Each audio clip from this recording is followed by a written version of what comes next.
హల్లెలూయా, హల్లెలూయా, హల్లెలూయా. క్రీస్తునందు ప్రియమైన సంఘమా, దేవుని యొక్క శక్తివంతమైన నామమును బట్టి, ఆత్మదేవుని మహాకృపను బట్టి ఈ ఉదయకాల ప్రార్థన ఆరాధనలో చేరి వచ్చిన మీ అందరికీ క్రీస్తు యేసు నామములో శుభములు సమాధానములు కలుగును గాక. ఆమేన్. క్రీస్తునందు ప్రియమైనటువంటి వారులారా, నేటి ఉదయకాల ప్రార్థన ఆరాధన నిమిత్తమై పరిశుద్ధాత్మ దేవుడు మనకు అనుగ్రహించిన వాక్య భాగము తద్రీతిగా ఉన్నది. అపొస్తలుల కార్యములు 10వ అధ్యాయము 9వ వచన ప్రారంభము. మరునాడు వారు ప్రయాణమైపోయి పట్టణమునకు సమీపించినప్పుడు పగలు ఇంచుమించు 12 గంటలకు పేతురు ప్రార్థన చేయుటకు మిద్దె మీదకెక్కెను. అతడు మిక్కిలి ఆకలి కొని భోజనము చేయ కోరెను.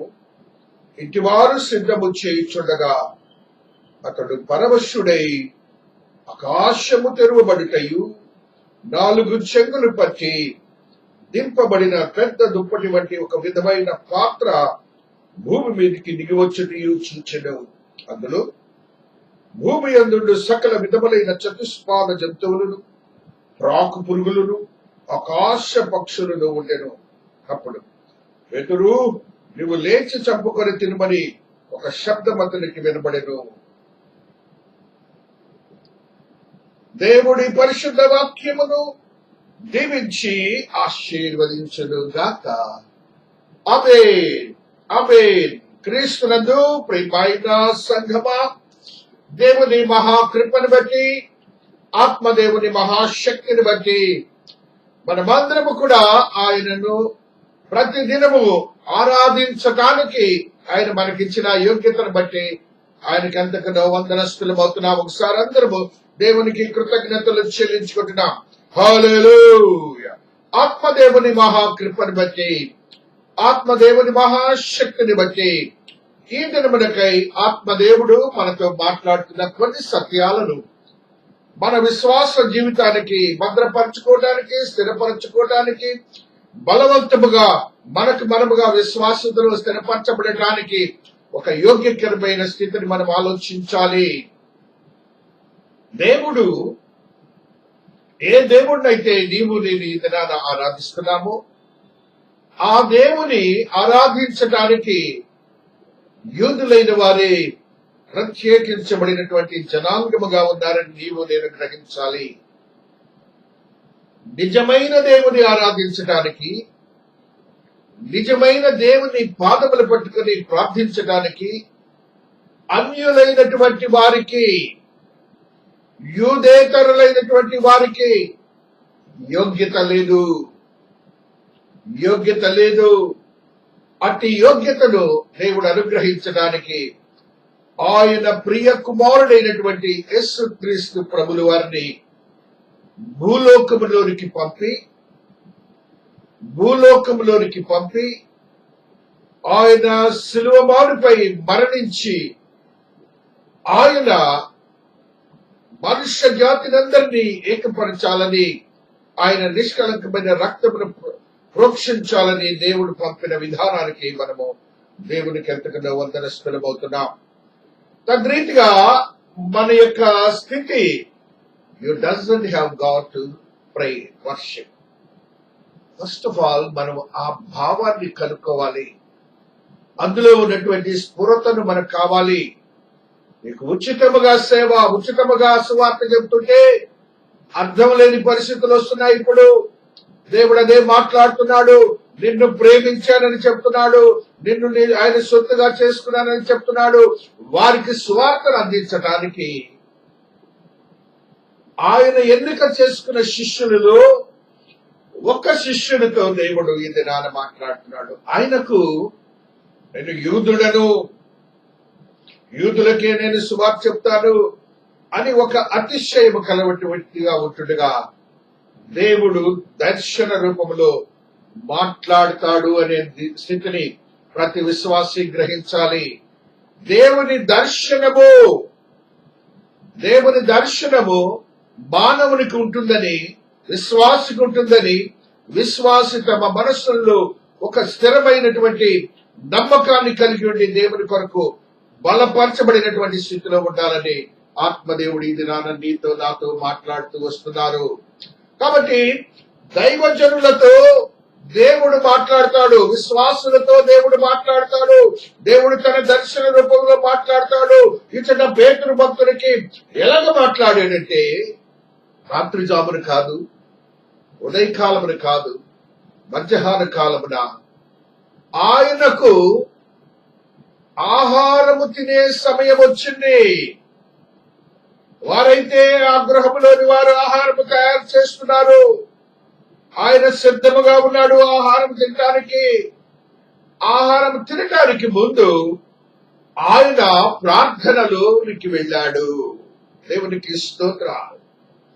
ప్రతి విశ్వాసి గ్రహించాలి, నీకున్నటువంటి ఏ బలహీనతలు ఉంటాయో, ఏ స్థితిగతులు ఉంటాయో దానిలోనికే వచ్చి దేవుడు నీతో దినదినములో ఏదో ఒక సమయంలో ఆయన మాట్లాడే దేవుడని నువ్వు గ్రహించి ఆయన కొరకు సిద్ధపడినటువంటి హృదయమును, మనస్సును, ఆత్మను, శరీరమును కలిగి పని చేయాలని దేవుడు ఈ దినాన నాతో నీతో కూడా మాట్లాడుతూ ఉన్నాడు.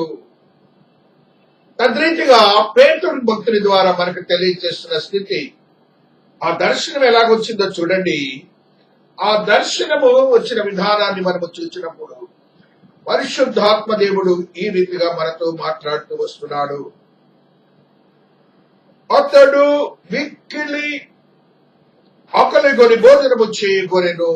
ఇంటి వారు సిద్ధము చేయుచుండగా అతడు పరవశుడై ఆకాశము తెరువబడితయు 4 చెంగులు పట్టి దింపబడిన పెద్ద దుప్పటి వంటి ఒక విధమైన పాత్ర భూమి మీదకి దిగి వచ్చి చూచాడు. దర్శనము మధ్యకాల సమయంలో ఆయన ఆత్మవశ్యుడై ప్రార్థిస్తున్నాడని మీరు గమనించాలి. పెదవులతో పేతురు ప్రార్థించడం లేదు, ఆత్మతో దేవుని ప్రార్థిస్తున్నాడు. ఆత్మతో ఆయన ప్రార్థిస్తున్నప్పుడు దేవుని ఆత్మ, ఆయన ఆత్మ సన్ని చేయబడినది. అతి ఆత్మలో ఉన్నప్పుడు ఆకాశము తెరువబడిన ఒక దర్శనాన్ని దైవజనుడు చూశాడు. నీకు ఒక దర్శనము వచ్చిందంటే ఆకాశము తెరువబడి దర్శనము రావటం అనేది దేవునితో సంబంధమని నువ్వు గుర్తించాలి. అలాంటి దర్శనాలు మనము కూడా పొందవచ్చని ఆత్మదేవుడు ఈ దినాన నీతో నాతో మాట్లాడుతూ వస్తున్నాడు. యెహెజ్కేలు భక్తుడు కూడా ఎలాంటి దర్శనం పొందాడు? 1వ అధ్యాయం 1వ వచనాన్ని చూచినప్పుడు 39వ సంవత్సరము 4వ నెల 5వ దినమున నేను కెబారు నది ప్రదేశమున చెరలోని వారి మధ్య కాపురముంటిని. ఆ కాలమున ఆకాశము తెరువబడగా దేవుని గూర్చిన దర్శనములు నాకు కలిగెను. దేవునికి స్తోత్రాలు చెల్లించుకుంటున్నాం. ఆయన చెరలో ఉన్నాడు అనగా ప్రార్థన చేసే సమయం ఆయనకు వచ్చింది. ఏకాంతంగా ఉన్నాడు. ఆకాశము తెరవబడి యెహెజ్కేలు భక్తునికి దర్శనాలు రావటం మొదలుపెట్టింది అని మనం గ్రహించాలి. దేవుని దర్శనాన్ని మనము పొందవచ్చు అని దేవాతి దేవుడు ఈ దినాన నీతో నాతో మాట్లాడుతున్నాడు. 4:14 కూడా అందుకయ్యో ప్రభువా యెహోవా, నేనెన్నడూను అపవిత్రత నొందిన వాడను కానే, బాల్యము నుండి నేటి వరకును చచ్చిన దాననైనను మృగములు చీల్చిన దాననైనను నేను తిని వాడను కానే, విశుద్ధమైన మాంసము నా నోట ఎన్నడూ పడలేదే అని నేను అనగా దేవుడు మాట్లాడుతున్నాడు. నిన్ను నన్ను దేవుడు ఎన్నిక చేసుకున్నాడు. ఆ ఎన్నికలో భాగమే జనములతో దేవుడు మాట్లాడి నీకు నాకు సువార్తను అందించాడని నువ్వు గుర్తించాలి. దేవుడు పేతురు భక్తునితో మాట్లాడుతున్న మాటలలో ఒక మాట ఏమిటంటే, అందులో భూమి అందుండు సకల విధమైన చతుష్పాద జంతువులను రాకు పురుగులను ఆకాశ పక్షులను ఉండను. నీవు లేచి వాటిని చంపుకు తినుమని చెప్తాడు. ఇక్కడ ఆకలి కొన్నాడు కదా, ఇప్పుడు ఆకలి కొన్నాడు. ఏ ఆకలి దేవునికి అవసరమో ఆత్మీయ ఆకలి దేవునికి అవసరమై ఉంటున్నది. అటు ఆత్మీయ దృష్టి నీలో ఉండాలి. అనేక మందికి సువార్తను చాటాలనే ఒక భావము నీలో స్థిరపరచబడి ఉండాలని దేవుని యొక్క సదుద్దేశమై ఉంటున్నది. ఆ రీతిగా నీ యొక్క ఆత్మతో ప్రార్థన చేసినప్పుడు అనేక మందిని రక్షణలోనికి నడిపించడానికి నీకొక మార్గాన్ని దేవుడు తెరిచాడని నీవు గుర్తించాలి. పేతురు భక్తుడితో అదే చెప్తున్నాడు. నువ్వు వెళ్ళి యూదులకే కాదు నీ స్వజనంగా కాని వారు, అన్యులైన వారు ఉన్నారు, నా జనాంగా ఉన్నారు, వారికి కూడా నువ్వు సువార్తను చాటాలి, వారికి కూడా రక్షణ కలుగ చేయాలి, వారిని కూడా నిత్య జీవానికి వారసులను చేయాలి, పరలోకంలో వారు కూడా నాతో జీవించాలని దేవుని యొక్క సదుద్దేశమై ఉన్నది. ఆ రీతిగా మనలను ఆత్మీయంగా బలపరచడానికి జనములను ఏ రీతిగా ప్రలోభ పెట్టాడో చూడండి. ఆయన కుమారుని ద్వారా మనకు ఒక యోగ్యకరమైన స్థితిని అనుగ్రహించాడు. అదే రీతిగా పేతురు భక్తులతో ఏ విధమైనటువంటి మనస్సు ఉన్నదో ఆయన ఆ మనస్సులో ఉన్నటువంటి స్థితిని తీసివేయడానికి ఆయన మాట్లాడిన స్థితిని మనము గ్రహిస్తూ వస్తున్నాం. ఆ రీతిగా అపొస్తలుల కార్యములు 9లో కూడా ఆయన పౌలు భక్తుని గురించి ఏ మాట మాట్లాడుతున్నాడో చూస్తూ వస్తున్నాం. చూడండి, పరిశుద్ధాత్మ దేవుడు ఈ రీతిగా నీతో నాతో మాట్లాడుతూ వస్తున్నారు. హల్లెలూయా. 15వ వచనము 9వ అధ్యాయము. అందుకు ప్రభు, నీవు వెళ్ళవు, అన్య జనుల ఎదుటను రాజుల ఎదుటను ఇశ్రాయేలుల ఎదుటను నా నామం భరించిన ఇతడు నేను ఏర్పరచుకున్న సాధనమై ఉన్నాడు. ఇతడు నా నామము కొరకు ఎన్ని శ్రమలు అనుభవించడంలో నేను ఇతనికి చూపుతునని అతనితో చెప్పాను అని ఇతను చెప్తున్నాడు. దేవుడు దర్శన రూపంలో పౌలుని ఏ రీతిగా ఎన్నిక చేసుకున్నాడు. అందరికి సర్వ మానవాళికి సువార్తను చాటడానికి అతన్ని ఎన్నిక చేసుకున్నాడు. అన్యజనులకు ఆ రీతిగా ఆయనే కనుక దేవుడు ఎన్నిక చేసుకోపోయినట్లయితే యూరప్ ఖండం కానీ అమెరికా దేశం కానీ ఆ రీతిగా ఆఫ్రికా ఏ దేశమైనా కూడాను ఇంకను సృష్టి క్రమాన్ని ఆరాధించేవారుగా ఉండేవారు. దేవుడు ఎన్నిక చేసుకున్న వ్యక్తుల ద్వారా సువార్తీకరణ జరిగింది. అదే పేతురుతో కూడా ఆ బలవంతుడు ఆయనను ఎన్నిక చేసుకున్నాడు. దేవుడు ఆయనను ఆ సంఘాన్ని కట్టడానికి ఎన్నిక చేసుకున్నాడు. ఆయనను పునాదిగా పెట్టుకున్నాడు. ఆయనే ఒక వర్గానికి మాట్లాడుతుంటే దేవుడు అది కాదు అని చెప్పిన మాటను మనం గుర్తించినప్పుడు ఆయనేమో యూదుల ఇశ్రాయేలీలుగా పుట్టినవాడుగా ఉన్నాడు, యూదుడుగా పుట్టినవాడుగా ఉంటున్నాడు, ధర్మశాస్త్రాన్ని రీతిగా అవలంబించేవాడుగా ఉంటున్నాడు. లేవి కాండము 11వ అధ్యాయంలో ఉన్న సత్యాన్ని మనం చదువుకుంటున్నప్పుడు 27వ వచనము రీతిగా లిఖించబడి ఉన్నది. హల్లెలూయా, హల్లెలూయా. కాళ్ళతో నడుచు సమస్త జీవరాశులలో ఏవి అధికారులతో నడుచును అవన్నీ అపవిత్రములు. వాటి కళేబలను ముట్టిన ప్రతి వాడును సాయంకాలం వరకు అపవిత్రుడగును. ఇంకా మిగతా ఏది రాస్తాడు అక్కడ 11:20లో కూడా ఒక సత్యాన్ని చెప్తున్నాడు. రెక్కలు కలిగి 4 కాళ్లతో సంచరించు చర్మలనియు మీకు హేయములు. అట్లని ఏది తినకూడదో ఏది తినాలో దేవుడు ఇక్కడ మాట్లాడుతూ ఉన్నాడు. 11:41లో కూడా నేల మీద ప్రాకు జీవరాశులు అన్నిటిలో కడుపుతో చెరించుదాని నేను 4 కాళ్లతో చెరించుదాని చాలా కాళ్ళు గల దాని నేను మీరు తినకూడదవి హేయములు. ఇప్పుడు జరిగింది ఏంటంటే ఇక్కడేమో దేవుడు ఏ హేయములుగా చెప్పబడుతున్నటువంటి అన్యులుగా చెప్పబడుతున్నటువంటి వారిని రక్షించి ఆయన పరిశుద్ధపరుచుకున్నాడు. ఆ పరిశుద్ధతను కొనసాగించడానికి దర్శన రూపంలో మనుషులతో మాట్లాడుతున్నాడు. దేవాతి దేవుడు ఈ దినాన మనకు తెలియజేసిన స్థితిని మనం చూస్తూ ఉన్నాం. పేతురు భక్తులతో నీవు లేచి చంపుకొని తినమని ఒక శబ్దము అతనికి వినబడెను. అయితే పేతురు, వద్దు ప్రభువా, నిషిద్ధమైన అపవిత్రమైనది ఏదైనా నేను ఎన్నడూ తినలేదే.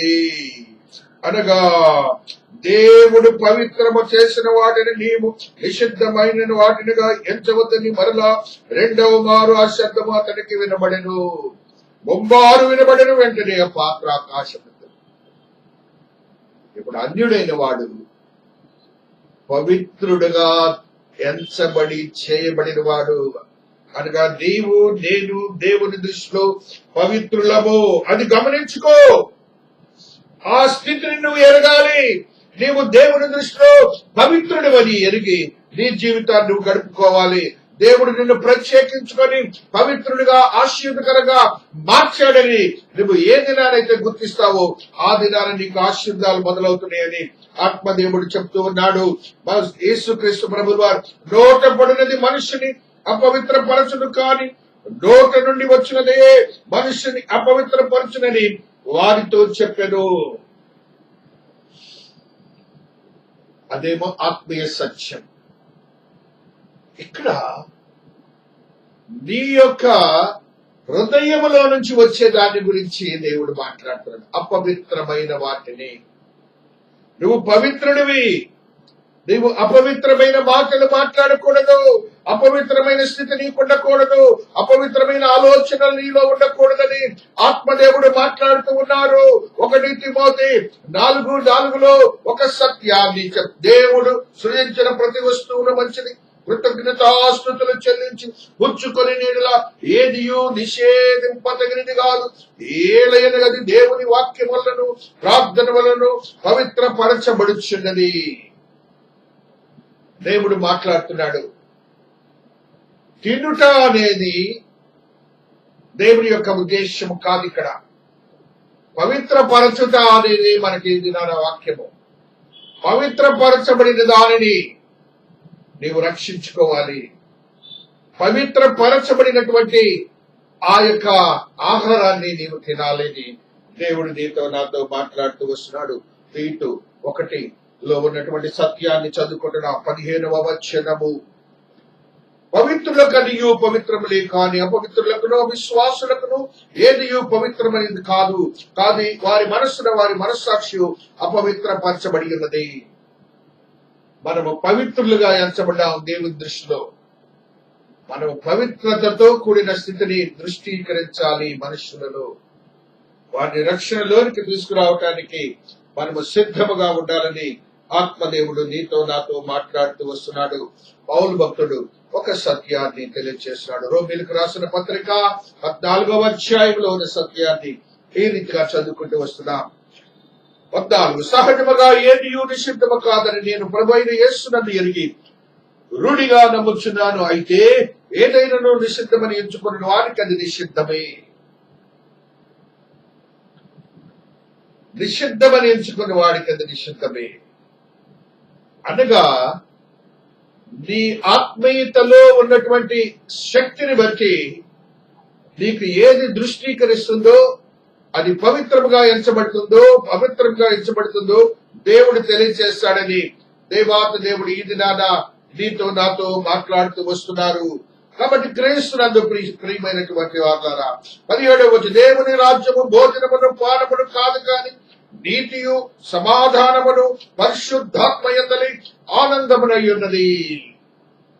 ఆహారముకి దేవుని యొక్క రాజ్యానికి మధ్యలో పరిశుద్ధాత్ముడు. ఈ రెండిటిని సంధి చేసే వాడు పరిశుద్ధాత్ముడై ఉంటున్నాడు. దేవుని యొక్క నిత్య రాజ్యంలోనికి వెళ్ళటానికి ఆయన నిన్ను నన్ను పవిత్రులుగా ఎంచడానికి పరిశుద్ధాత్మను మన రక్షణ ఉంచారు. ఆ పరిశుద్ధాత్మ ద్వారా దేవుడు మాట్లాడు నీతియు సమాధానమును పరిశుద్ధాత్మ ఆనందమునయ్యున్నది దేవుని రాజ్యము. కాబట్టి దేవుని రాజ్యము కొరకు మనము సిద్ధపరచబడి మనస్సులను కలిగి ఉండాలని ఆత్మదేవుడు నీతో నాతో మాట్లాడుతున్నాడు. దేవుడు మాట్లాడుతున్న ఒక సత్యాన్ని మనం మాట్లాడుకున్నప్పుడు ఆత్మదేవుడు గలతీయులకు రాసిన పత్రికలో మరి ఒక సత్యాన్ని గలతీ 3:28 ఒక సత్యాన్ని తెలియజేస్తూ వస్తున్నారు. హల్లెలూయా. ఇందులో యూదుడని గ్రీసు దేశకుని లేదు, దాసుడని స్వతంత్రుడని లేదు, పురుషుడని స్త్రీ అని లేదు. యేసు క్రీస్తునందు మీరందరూ ఏకముగా ఉన్నారు. మీరందరూ ఏకముగా మీరు క్రీస్తు సంబంధులైతే ఆ పక్షమందు అబ్రహాం యొక్క సంతానమై ఉండి వాగ్దాన ప్రకారము వారసులై ఉన్నారు. ఏం చెప్తున్నాడమ్మ గ్రంథంలో? ఏం చెప్తున్నాడమ్మ గ్రంథంలో? యూదుడని గ్రీసు దేశం లేదు, దాసుడని స్వతంత్రుడని లేదు, పురుషుడని స్త్రీ అని లేదు. అందరూ సర్వ మానవాళి, irrespective of genders, irrespective of races, everybody is one and the same అని దేవుడు మాట్లాడుతున్నాడు. దేవుడు క్రీస్తునందు మీరందరూ ఏకము. మనమందరము కూడా క్రీస్తునందు ఏకము. ఎవరైనా కూడా ఇందులో భేదము లేదు. అందరూ దేవుని దృష్టిలో సమానులు అనే భావాన్ని మనము కలిగి ఉండాలని దేవుడు నీతో నాతో మాట్లాడుతున్న స్థితిని మనము గమనించాలి.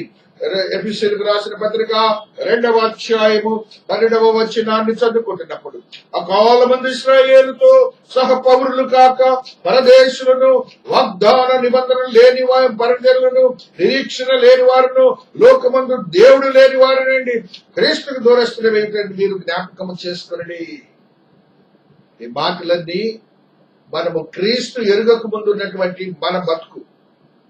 మన బ్రతుకులో ఏంటంటున్నాడు? సహపౌరులు కాక, వాళ్ళతో సమానమైనటువంటి పౌరసత్వం లేదు. నిత్య జీవంలో పరదేశులుగా ఉన్నాము. వాగ్దాన నిబంధనలు మనకు అసలే లేవు. పరజనులుగా ఉన్నాము. దేవుడు లేని వారుగా ఉన్నాము. నిరీక్షణ లేని వారుగా ఉన్నాము. ఇవన్నీ మనమే. అందుకని నిన్ను పవిత్రుడిగా చేసుకున్నాడని నువ్వు గుర్తించాలి. ఆయన ప్రత్యేకించుకున్నావు. ఆయన దృష్టిలో ఆయన ఉద్దేశాన్ని చెప్తున్నా నేను. దేవుని ఉద్దేశాన్ని అన్ని జనుల ఎలాగుందో ఆ రీతిగా మీతో మాట్లాడుతున్నాను. పవిత్రులుగా చేసుకున్నాడు. నీవు పవిత్రుడిగా చేయబడ్డావు. అట్టి పవిత్రతతో నీవు జీవించాలని ఆత్మదేవుడు ఇది నీతో నాతో మాట్లాడుతున్న స్థితిని మనము చూస్తూ వస్తున్నాం. 2 పేతురు గ్రంథంలో ఉన్నటువంటి పత్రికలో ఉన్నటువంటి సత్యాన్ని ఈ రీతిగా చదువుకుంటూ వస్తున్నాం. 2:10 భక్తులను శోధనలో నుండి తప్పించుటకును, దుర్నీతి పరులను, ముఖ్యముగా మలినమైన దురాశ కలిగి శరీరానుసారముగా నడుచుకొనుచు ప్రభుత్వమును నిరాకరించుతూ శిక్షలో ఉంచబడిన వారిని తీర్పు దినము వరకు కావలిలో ఉంచుటకును ప్రభువు సమర్థుడు. వీరు తెలుసుకోగల వారును, స్వేచ్ఛాపరులను, మహాత్ములను దూషింపచున్నారు. భక్తులను శోధనలో నుండి తప్పించుటకు, దుర్నీతి పరులను, ముఖ్యముగా మలినమైన దురాశ కలిగి శరీరానుసారం నడుచుకోను. నీవు మొట్టమొదటి గ్రూప్ లోకి వస్తావు. భక్తులను శోధనలో నుండి తప్పించుకుంటూ దేవుడు చెప్తున్నాడు, నీవు దుర్నీతి పరుడిగా ఉంటావా, నీతి పరుడిగా ఉంటావా, పవిత్రుడిగా ఉంటావా? భక్తి తత్పరతో నిన్ను శోధనలోంచి తప్పిస్తాడు. ఏ శోధన అయితే నీకు ఇది రానున్నదో ఆ శోధనలో నుంచి దేవుడు తప్పించడానికి సిద్ధముగా ఉన్నాడని నీవు గ్రహించాలి. ఆ రీతిగా నీ యొక్క ఆత్మీయతను బలపరుచుకొని సిద్ధపరుచుకునే వాడిగా ఉండాలని పరిశుద్ధాత్మ దేవుడు ఈ దినాన నీతో నాతో మాట్లాడుతూ వస్తున్నాడు. ఆదికాండము 9వ అధ్యాయంలో ఉన్న సత్యాన్ని మనం చదువుకున్నప్పుడు 3వ వచనము, ప్రాణము గల సమస్త చరములు మీకు ఆహారమగును, పచ్చని కూర మొక్కలను ఇచ్చినట్లు వాటిని మీకు ఇచ్చుచున్నాను. అయినను మాంసమును దాని రక్తముతో మీరు తినకూడదు, రక్తమే దాని ప్రాణము. మొట్టమొదటిగా దేవుడు ఈ ఆజ్ఞను మనకిచ్చాడు. ఏమి తినాలో తినకూడదు, ఏమి తినాలో తినకూడదు. ఆ మాటను దేవుడు తెలియజేశాడు. తర్వాత మానవుడు తప్పిపోయిన తర్వాత దేవుడు మాంసమును తినమని ఆయన చెప్పినట్లుగా వాక్యంలో మనం చూస్తున్నాం. కాబట్టి క్రీస్తునందు ప్రియమైనటువంటి వారులారా, దేవుడు మనల్ని లోకరీతిగా మనం ఏదైతే ఆలోచించి తిరుగుతుంటామో వాటిలో నుంచే దేవుడు వస్తాడు. పేతురికి ఆకలైంది, ఆకలికి సిద్ధంగా ఉన్నాడు. అయితే ఇది తినమని ఆత్మీయ సత్యాన్ని బోధించాడు, పవిత్రమైన అగ్నిల గురించి బోధించాడు. అదే రీతిగా దేవుడు ఏదైతే నీ మనసులో విరుద్ధమైనటువంటి దేవునికి విరుద్ధమైన ఆలోచనలు ఉంటాయో ఆ ఆలోచనలోనికి వచ్చి నీతో మాట్లాడుతూ ఉంటాడు. దానిని గమనించాలని దేవుడు ఈ దినాన మాట్లాడుతున్నాడు. నీవు పవిత్రుడుగా ఉన్నావని గ్రహించాలి. నిషిద్ధమైన వాటిని భుజించకూడదు. ఏది అపవిత్రమైనదో దానిని భుజించినటువంటి ఈ దినాల్లో మనం చూస్తున్న దేశంలో వాటికి సంబంధించినటువంటి ప్రతి పరిస్థితిని హేయమైనటువంటి తినటం వలన మనం ఈ దినాన్ని అనుభవిస్తున్న స్థితిని మనం చూస్తూ వస్తున్నాం. కాబట్టి నిషిద్ధమైనవని నిషిద్ధమని, శాపగ్రస్తమైనవని శాపగ్రస్తమని, వాటిని మనం తినకూడదు, తినొద్దన్నాడు. దేవుడు ఎంతో ఖచ్చితంగా మనతో మాట్లాడుతున్న మాటల్ని మనము చూస్తూ వస్తున్నాం. యెహెజ్కేలు భక్తుడు 37వ అధ్యాయము 23వ వచనములో మరొక సత్యాన్ని నీతో నాతో మాట్లాడుతూ ఉన్నాడు. 37:23లో ఈ సత్యాన్ని చదువుకుంటూ వస్తున్నాం. హల్లెలూయా. వారిని ఏకజనముగా చేసి వారికందరికీ ఒక రాజునే నియమించెదను. తమ విగ్రహముల వలన కాని, తాము చేసిన ఏ క్రిములను కాని, ఏ అతిక్రమల వలన కాని వారికి మీదట తమను అపవిత్ర కొనరు. తాము నివసించిన చోట్లన్నిటిలో వారు మానక పాపములు ఇక చేయకుండా వారిని రక్షించి వారిని పవిత్రపరిచెదను. అప్పుడు వారు నా జనులగుదురు, నేను వారి దేవుడినై ఉందును. దేవునికి స్తోత్రాలు చెప్పుకుంటున్నాం. దేవునికి స్తోత్రాలు. మనము ఆయన జనముగా ఉండాలని దేవుని యొక్క సదుద్దేశమైనది. తద్రీతిగా మన యొక్క ఆత్మీయతను బలపరుచుకొని దేవాతి దేవుని సన్నిధిలో జీవించడానికి మన యొక్క స్థితిని మనము స్థిరపరచుకుందాం. దేవుడు ఈ యొక్క వాక్యములో ఉన్న సత్యాలను మన జీవితాలకి ఆశీర్కరంగా మార్చబడిన గాక. 14వ వచనం చదువుకొని విశ్వసించుతను గనక మాట్లాడుతున్న వ్రాయబడిన ప్రకారము అటు విశ్వాసంతో కూడిన ఆత్మ గలవారమై ప్రభు అయిన యేసును లేపిన వాడు యేసుతో మమ్మను కూడా లేపి మీతో కూడా తన ఎదుట నిలబెట్టినని ఎరిగి మేమను విశ్వసించున్నాము కనుక మాట్లాడుచున్నాము. ఈ దినమున మీరు గమనించాలి, విశ్వాసముతో కూడిన ఆత్మ గలవారమై పునరుత్థాన శక్తిని పొందటానికి విశ్వాసాన్ని కలిగి ఆత్మను కలిగి ఉండి మనల్ని పవిత్రపరచుకున్న దేవుడు సిద్ధముగా ఉన్నాడని యోచించి మనం పవిత్రపరచబడిన వారిగా ఉన్నామని గ్రహించి ఆయన యందు భయభక్తులు కలిగి ఉందాం. ఆయన యందు భక్తి తత్పరత ఉన్నాం. ఒకవేళ నీకు నీవుగా ప్రత్యేకించబడిన వాడిగా ఉంటున్నావు అనుకుంటున్నావేమో, దేవుని ఉద్దేశాన్ని గ్రహించి ఇంకనూ దేవునికి విరుద్ధమైనటువంటి ఆలోచనలు నీలో ఉంటే తీసివేసి దేవుని పాదములు పట్టుకొని గోసాడు శోధనలో నుంచి తప్పించి నిన్ను ఆశ్చర్యకరంగా మారుస్తాడు. దేవుడి పరిశుద్ధ వాక్యం దీవించి ఆశీర్వదించనుగాక. ఆమేన్. ప్రార్థించుకుందాము. శక్తివంతమైన దేవా, మీ పాద సన్నిధిలో ఉన్నాం తండ్రి. ఈ ఉదయకాల సమయంలో అయినా మీరు మాతో మాట్లాడిన విధానాన్ని బట్టి స్తోత్రాలు. దర్శనములు ఇచ్చే దేవుడవు, ఆకాశమును తెరిచి నాయన మాతో మాట్లాడే దేవుడవు. తద్రీతిగా నాయన మమ్మలను పవిత్రపరుచుకున్నానని మీరు పేతురు భక్తులతో మాట్లాడిన దానికి కృతజ్ఞతలు చెల్లించుకుంటున్నాం. అయినా మా యందు మీకున్న ప్రేమను బట్టి కృతజ్ఞతాభివందనాలు నాయన. నైనా మమ్మలను మీరు ప్రేమించిన విధానానికి స్తోత్రాలు. అయినా దేవుడు లేని వారుగా ఉన్నామని నైనా మీరు మమ్మల్ని పవిత్రపరుచుకున్నారు. వాగ్దానాలు లేని వారుగా ఉన్నామని మీరు మమ్మల్ని పవిత్రపరుచుకున్నారు. నిరీక్షణ లేని వారుగా ఉన్నామని మీరు మమ్మల్ని పవిత్రపరుచుకున్నారు. యూదులతో సమానమైన పౌరసత్వం లేదని మమ్మల్ని వారితో సమాన పౌరసత్వం ఇవ్వడానికి పవిత్రపరుచుకున్నారు. ఆయన పరిశుద్ధమైన జనాంగములను మమ్మల్ని నిలిపినందుకు కృతజ్ఞతలు చెల్లించుకుంటున్నాను. నేను మహాదేవుడివని, సర్వమానవాడిని ప్రేమించిన దేవుడివని నాయన హిందూ వాక్యము ద్వారా మాకు నైనా తేక తెల్లముగా మీరు తెలియజేసినందుకు స్తోత్రాలు. తద్వారా విశ్వాసిత ఆత్మతో కూడిన విశ్వాసము కలిగి పునరుత్థాన శక్తి ఇవ్వగల దేవుడు నీవేమో. మా జీవితాలను భక్తి తత్పరుతూ నీ యందు భయభక్తులు కలిగి జీవించే యోగ్యతలు నా బిడ్డలందరినీ స్థిరపరిచి కృపలో భద్రపరచబడినగాక. ప్రతి కుటుంబాన్ని నీ పాద సన్నిధిలో పెడుతున్నాను స్వామి. తల్లిదండ్రులకును బిడ్డలకును తల్లిదండ్రులకును నైనా మీరు శాంతిని సమాధానాన్ని దాయించేయండి నాయన.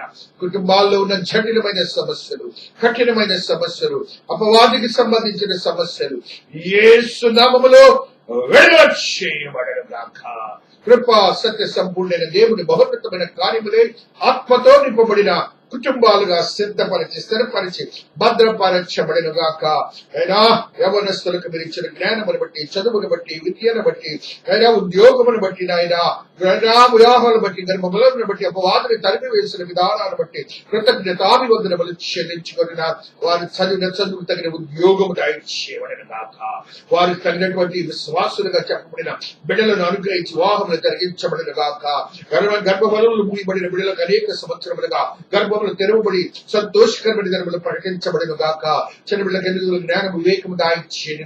వృద్ధులకు నాయన విరిచిన ఆదరణతో కూడిన ప్రతి పరిస్థితిని బట్టి స్తుతులు స్తోత్రాలు. భక్తులు కోల్పోయిన వారు, భార్యలను కోల్పోయిన వారు ఉన్నారు స్వామి. వారి వారి బిడ్డలు అనేక ప్రాంతాల్లో ఉద్యోగములు చేయించు నివసిస్తున్నారు నాయన. ఆదరణ దాయిచ్చేయండి నాయన, ఆదరణ దాయిచ్చేయండి నాయన. కృపలో భద్రపరచండి నాయన. శక్తివంతమైన స్థితులు దాయిచ్చేయండి నాయన. ఆత్మ కార్యములు జరిగించండి నాయన.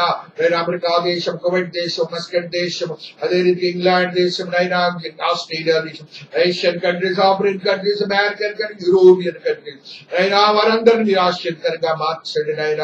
వారి వారి జీవితాలను ఆశ్చర్యకరంగా మార్చండి. ఉద్యోగముల కోసం ఎదురు చూస్తున్నారు, ఉద్యోగులు కోల్పోయి ఉన్నారు కరువు నుంచి. నైనా ఇవ్వండి నాయన.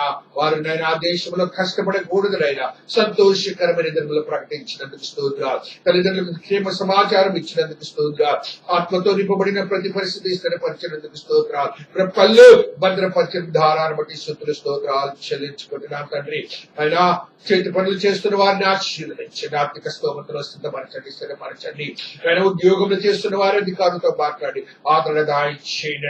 వ్యవసాయం చేస్తున్న వారికి నైనా మీరు అనుగ్రహించిన 100% ఫలితములు బట్టి స్తోత్రాలు. అయినా మా పట్టణాన్ని, దేశాన్ని, రాష్ట్రాన్ని, విశ్వాన్ని ఆశీర్వదించండి. ఈ కృపలో భద్రపరచండి, ఆత్మ కార్యములు జరిగించండి స్వామి. మీ శక్తివంతమైన స్థితిగతులు అనుగ్రహించి మీరు మాత్రమే మహిమ పరచబడను గాక. కృపలు భద్రపరచబడను గాక. ఆత్మశక్తితో నింపబడను గాక. నూతనమైన అనుభవాలతో స్థిరపరచబడను గాక. ఆయన అధికారులకు అధిపతులకునైనా జ్ఞానం వివేకంలో దయచేయండి. ఆయన మంచి పరిపిల్లా సౌలభ్యం దయచేయండి. వాదిని బంధించి మీరు మాత్రమే మహిమ పరచబడను గాక. కృపలు భద్రపరచబడను గాక. ఆయన ప్రపంచ క్రూర నుంచి విడుదల చేసి సర్వ మానవాళికి శాంతిని, సమాధానాన్ని అనుగ్రహించబడను గాక. బహున్నతుని, మహాదేవుని మహాకృప సిద్ధీకరింపబడను గాక. శక్తివంతమైన స్థితిగతులు కుటుంబంలో అనుగ్రహించబడను గాక. చీకటి అంధకార శక్తి యేసు నామములో విడుదల చేయబడను గాక. ఆరాధన క్రమములలో మీరే భద్రపరచబడను గాక. ఇప్పుడున్న పరిస్థితులను బట్టి నైనా సంఘములో నైనా మంగళవారము, గురువారము, శనివారము జూమ్ ద్వారా ఆన్లైన్ లో వాక్యము బోధిస్తుండగా ప్రతి ఒక్కరికి నైనా సమయమును నైనా శక్తిని దాయిచేయండి నైనా. ఏ విధమైన అపవాది వారిని బంధించకుండా చేసి ఆత్మతో నింపడినైనా ఆత్మశక్తిని దాయిచేయండి. రేపు పునరుత్థాన ఆదివారము నైనా సంఘంలో ప్రార్థన జరపాలని ఆశిస్తున్నాం. నైనా సంస్కారం తీసుకోవాలని ఆశిస్తున్నాం. కృప చూపునైనా 11వ తేదీ నుంచి మరలా కరోనా నుంచి నైనా లాక్డౌన్ వస్తుంది. నైనా అపవాది యొక్క మాటలను బట్టి నేను చూస్తున్నాను తండ్రి. నైనా నీ శరీర రక్తములు తీసుకోవడానికి నైనా ఏ విధమైన అపవాది క్రియలకు చోటు లేక ఈ యొక్క అగ్ని కాంక్షను మా అందరితో వచ్చినందుకు స్తుతులు స్తోత్రాలు. ఈ యొక్క అద్భుతమైన శక్తివంతమైన స్థితిగతులే అనుగ్రహించబడిన గాక. కృపలు భద్రపరచబడిన గాక.